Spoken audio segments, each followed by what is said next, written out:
What's up, everybody? It's Tyler here from Second Glass. This week for the Wine of the Weekend, we are doing end of summer wines for Labor Day. So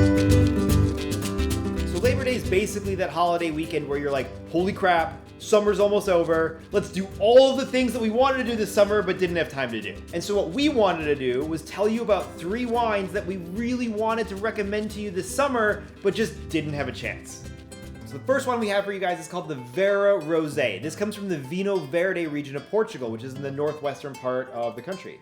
So kind of like how you're not supposed to wear white after Labor Day, you're not really supposed to drink rosé after Labor Day, which is a bunch of crap.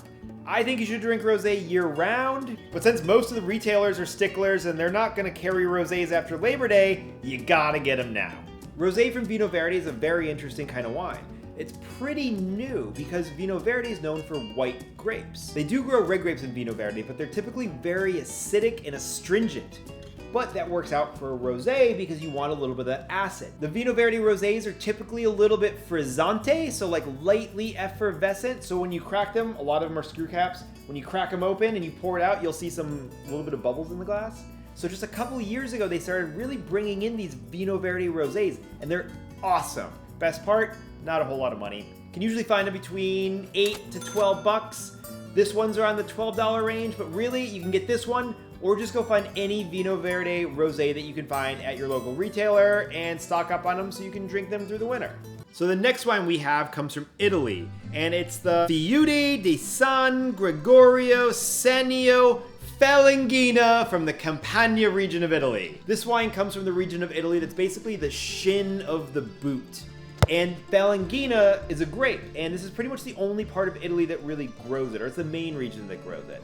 Falanghina is really fun to say, but it's also really nice to drink. It's light, it's crisp, it has this like refreshingness, but it also has a little bit of body to it. If Pinot Grigio is the PBR of Italy, this is the craft beer. If you can't find this exact bottle of Falanghina, don't sweat it. A lot of different producers. Go into your local wine shop, ask them for this grape. Most wine shops will have a Falanghina. Great for end of summer and rolling into what comes next. We won't say the F word. And finally, we have a red wine that comes from the Loire Valley of France. It's the Marionette Domaine de la Chamoise from Touraine. So the Loire Valley is known as the Garden of France.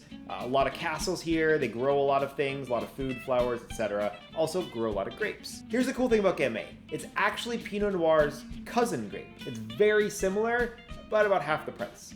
And you typically drink it chilled or full cold.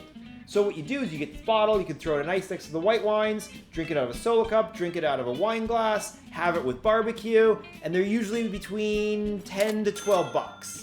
While this isn't something you're going to find on the shelf of your average grocery store, most nice wine shops will have a bottle of this sitting around, and the owners will probably be pretty excited about it. So in the spirit of trying to cram an entire summer's worth of fun into one last weekend, add these 3 wines to the mix. They complement pretty much whatever you have planned this weekend. Cheers!